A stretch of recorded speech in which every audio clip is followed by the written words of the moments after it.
So our next question is, hypergrowth often precedes market correction. The hype cycle can be intense.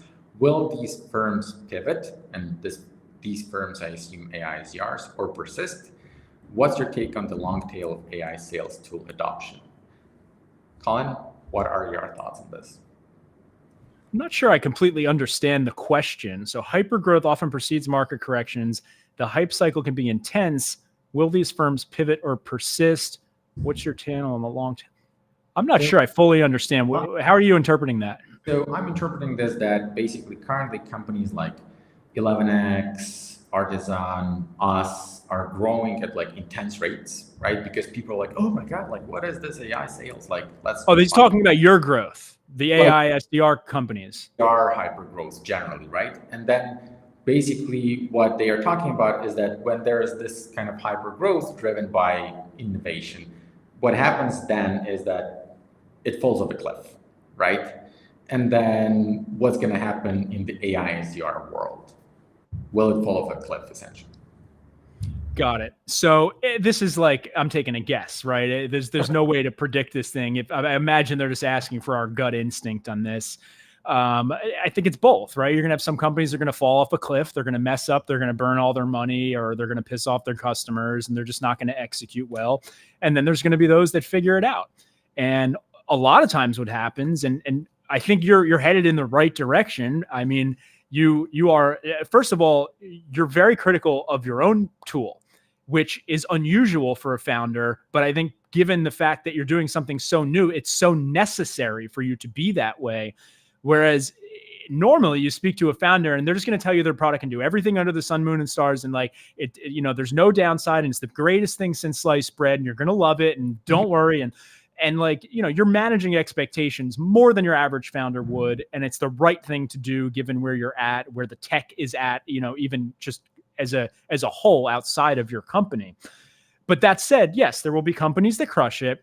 There will be some that don't. But what there will also be, and this is one of the things that people need to be most cautious of when you're a first mover. So this advice really is for you, is you have to balance letting, all of your new sort of future plans and learnings go out into the public sphere.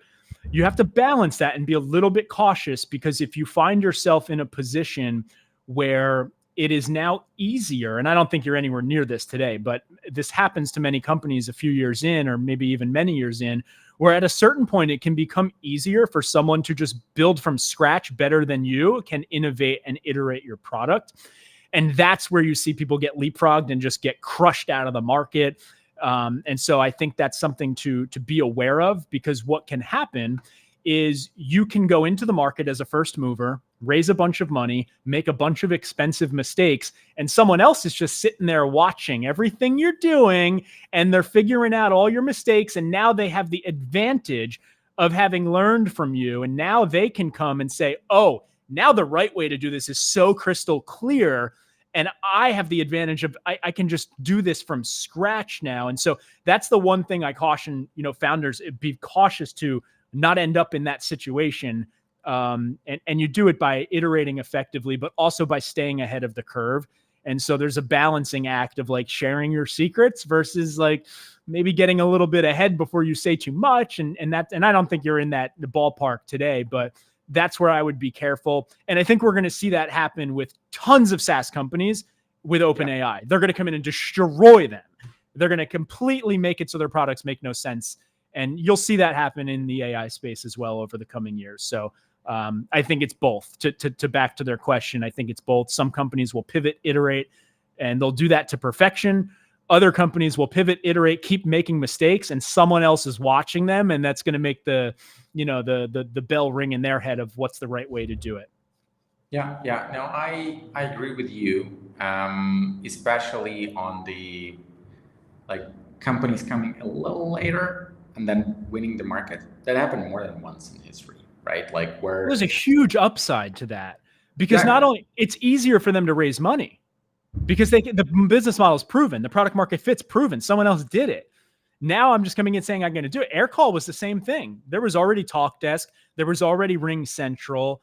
there were these different companies, but none of them had like a strong foundation in Paris, which is where they started. And so they started there saying, let's take this idea that's working in the US and let's crush it in Europe. And then they crushed it so well that they said, well, let's go into the US now and compete with them. And like, that's how that happened. So you don't always need to be an innovator, and you don't always need to be the person who came up with the idea. It is far more about execution. And founders often forget that because they get very excited about their own ideas. And that's good. That's great. That's what drives people. But you cannot lose sight of the fact that someone else is watching you and they may be a better executor than you. So it doesn't really matter how much of a genius you are, right? Because Nokia and BlackBerry invented the smartphone, right? Or BlackBerry, but Steve Jobs had a much greater vision and a much greater execution, and it ended the way it ended, right? Yeah, absolutely. And I think kind of one other aspect of what's happening today kind of in the AiSDR market, and I'm being like fully honest here. First, there is a huge like market pool, right? People want this, but people want top line pipeline, right?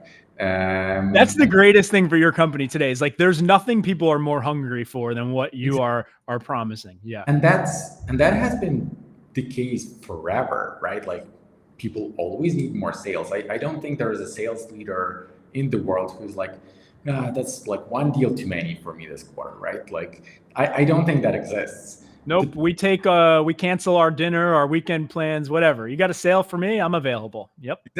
Exactly, right? And the question is whether the existing products deliver on that promise. And my understanding is that they don't, right? It's still work in progress, right? I know really well how our metrics are kind of progressing and improving, right? But I'm still far from a point where you're going to come to me and say, like, this is what I do. I've never done outbound before. Book meetings for me, right? I'm not sure I'm going to be able to do that. I'm actually more likely not to be able to do that. And this is actually true for all AiSDR companies. Okay, they can tell that like, oh no, like it's just your bad company, right? But I'm talking to their customers and I understand the actual state of affairs of what's possible and what's not. And therefore, the founder has to be honest with him or herself about it, right? Like the demand, the traction I'm seeing today is not actually product market fit, right? It's concept market fit, right? And what people want from me.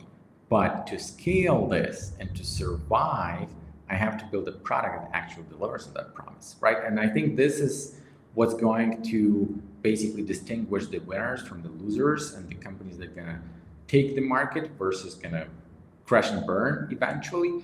Because at some point of time, the renewal cycle is going to come up. And the question is, who's going to renew? Right, and that's kind of the big question that founders have to be mindful of. So today you're better off being picky and choosy, right? You'd rather have fewer customers who you're confident you can crush it for than to just take everyone who's asking for it. Because you probably turn down a lot of customers, right? You probably have a lot of people that are like, oh, maybe this is cheap, easy pipeline, right? And so let's just get it set up. But you're coming from the place of like, hey, I'm trying to build this company. I don't want a bunch of customers coming in that are going to fail. And so you need a baseline, right? If you have not perfected your outbound process and you just want to jump into AiSDR, how are you going to know if it worked? You have nothing to compare it to, right? Yeah. That's basically what you're saying there. It makes perfect sense. Same thing as founder-led sales. You got to perfect your process before you teach it to someone else, right? Exactly, right? Like you can't expect to hire a VP of sales who's going to like figure it out for you. Like maybe there are people who are. If you have enough money to burn, you can do that. but how are you going to sit there and tell them they're not doing a good job when you can't say, well, look how I did it. Look what I did for the last 5 years, right? Here's what worked for me. Yeah, you kind of need that baseline. Or even if you think they're not doing a good job, you don't really know. Exactly. It's like when you hire your first SDR team. It's the same thing. They might fail, but you're like, I don't know if it ever could have been done. You never really know. Yeah, that's a very good point. So